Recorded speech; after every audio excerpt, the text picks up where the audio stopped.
लेकर के सीबीआई का क्या रुख है? क्या सीबीआई ने रिप्लाई फाइल कर दिया है या रिप्लाई फाइल करेगी? अगर किया है, रिप्लाई तैयार है तो वो बताए, अगर नहीं रिप्लाई है तो वो बताए, एफआईआर कब करेगी वो बताए, और अगर नहीं किया है तो वो बताए। तो ये सारी बातों को लेकर के आज सीबीआई को घेरने की पूरी तैयारी है और सीबीआई से ही ये पूछा जाएगा, क्योंकि सबसे महत्वपूर्ण बात मित्रों यही है कि अगर सीबीआई अपने जवाब में कोई बायां दायां रोल करती है या सीबीआई इसमें कुछ भी कंफ्यूज कराने की कोशिश करती है तो अदालत के सामने सारी बातें सामने आ जाएंगी और तब ये बातें भी सामने आएंगी कि भैया वो कौन कौन खिलाड़ी हैं जो अभी तक ये कह रहे थे कि सत्यमेव जयते। वो क्यों कह रहे थे सत्यमेव जयते? उसका आधार क्या था सत्यमेव जयते कहने का? ये सबसे महत्वपूर्ण पक्ष है मित्रों कि जिन लोगों ने ये गुमराह किया, पूरे देश को गुमराह किया, आम लोगों को गुमराह किया। आज भी आम लोग ये समझ रहे हैं कि रिया चक्रवर्ती को क्लीन चिट मिल चुका है, सुशांत का केस क्लोज हो चुका है और सुशांत ने सुसाइड किया था। ये उसी का नतीजा है। अब मित्रों खबर ये एक और महत्वपूर्ण आ रही है कि आज के हियरिंग को किसी भी तरीके से टाला जाए, टलेगा नहीं। जैसा मैंने आपको कहा कि 30-35 तक जा चुका है, हियरिंग हो चुकी है और पूरी उम्मीद है कि शाम 4-5 बजे तक भी ये मैटर जरूर लगेगा कोर्ट में। और अगर नहीं भी लगेगा तब भी आप मान के चलिए, क्योंकि पिछले सुनवाई के दौरान सुनवाई नहीं हुई लेकिन ऑर्डर चला गया था कि आप अपना रिप्लाई फाइल कीजिए। सभी लोगों को ऑर्डर चला गया है। तो कौन कौन रिप्लाई आज फाइल करता है?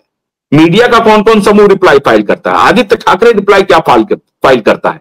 और रिया चक्रवर्ती रिप्लाई क्या? रिया चक्रवर्ती को भी रिप्लाई फाइल करना है, लेकिन रिया चक्रवर्ती निश्चित रूप से आज फरार रहेगी, निश्चित रूप से। आदित्य ठाकरे का भी की तरफ से कोई रिप्लाई फाइल नहीं होगा और मीडिया के भी तरफ से कोई रिप्लाई फाइल नहीं होगा, आप पक्का मान के चलिए। तो साफ साफ बात है कि कोर्ट की ये अवमानना होगी, ऐसा मुझे प्रतीत हो रहा है। अगर मीडिया ने कोई रिप्लाई फाइल कर दिया तो बहुत अच्छी बात है, लेकिन अभी तक ऐसा लगता नहीं है कि मीडिया कोई रिप्लाई फाइल करेगी। अब कल की अंदरूनी खबर में बता रहा हूं। अंदरूनी खबर यह है मित्रों कि आदित्य ठाकरे को अब भय हो गया है। अब वाकई में आदित्य ठाकरे थर-थर कांप रहा है। उनको इस बात का इल्म है कि आज की सुनवाई भी लाइव होगी, आने वाले दिनों की भी सुनवाई लाइव होगी। जो 7 अगस्त की तारीख, जो 14 अगस्त आई थी, जो बढ़कर के 29 अगस्त हो गई, उसमें अलग रिप्लाई फाइल करना है। आपको बधाई देना चाहिए हमारे वकीलों का कि वो एक भी रास्ता छोड़ नहीं रहे हैं। हर वो रास्ता, हर वो दरवाजा खटखटा रहे हैं जहां आदित्य ठाकरे किसी भी सूरत में बच नहीं पाएंगे। और आदित्य ठाकरे अब उनके बचने की पूरी संभावना जो थी वो खत्म हो गई, कोई संभावना। उसके 2 कारण हैं। आदित्य ठाकरे ने पहले कोशिश की कि किसी प्रकार से सरकार से हॉबनॉबिंग किया जाए और निचले स्तर पे पुलिस को मैनेज किया जाए। जितनी उसमें कोशिशें हो सकती थी अपने तरफ से उन्होंने कोशिश की कि पुलिस को किसी प्रकार से मैनेज कर लिया जाए और बहुत हद तक पुलिस मैनेज भी रही। शैलेंद्र नगरकर ने वही रिप्लाई फाइल किया जो आदित्य ठाकरे को सूट करता है। शैलेंद्र नगरकर पूरी तरह से परमबीर सिंह के साथ। अच्छा, एक और बहुत महत्वपूर्ण, अभी मैं ये बताने के बाद मैं दूसरा आ रहा हूं क्योंकि मेरी स्मृति से निकल ना जाए। तो शैलेंद्र नगरकर को जो मैनेज किया गया वो पूरी तरह से आदित्य ठाकरे के इशारे पर जो कुछ भी हुआ वो उसमें कामयाबी आदित्य ठाकरे को मिल गई। अब आज के केस में परमबीर सिंह भी पार्टी है।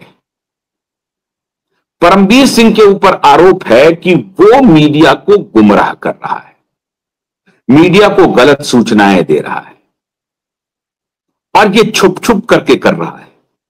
सारे मीडिया को मैनेज करने का जो काम है वो परमबीर सिंह के हवाले से किया जा रहा है।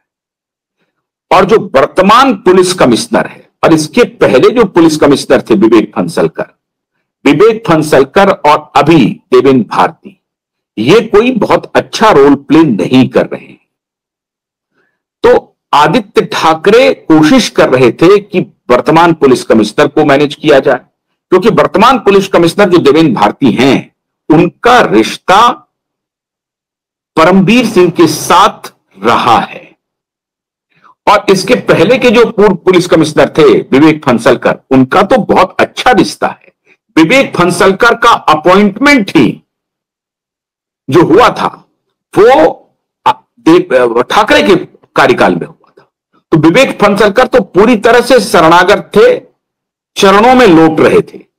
और वो देखिए कि वो 30 अप्रैल को, 30 मार्च को या 31 मार्च को या 1 अप्रैल को रिटायर करने वाले थे। पूरा मार्च का महीना उन्होंने गंवा दिया। अप्रैल में शायद 29-30 अप्रैल को रिटायर करने वाले थे। पूरा अप्रैल का महीना उन्होंने गंवा दिया, लेकिन एफआईआर दर्ज नहीं किया विवेक फणसलकर। और देवेंद्र भारती जब आए, इनसे अपेक्षा थी, तो देवेंद्र भारती का ऐसा लगता है कि माननीय देवेंद्र फडणवीस के साथ भी अच्छी साठगांठ है। ये चॉइस है, देवेंद्र फडणवीस की चॉइस है वर्तमान मुंबई के पुलिस कमिश्नर, उनके बारे में कहा जाता है। और वर्तमान मुंबई के पुलिस कमिश्नर परमबीर सिंह के दोस्त हैं।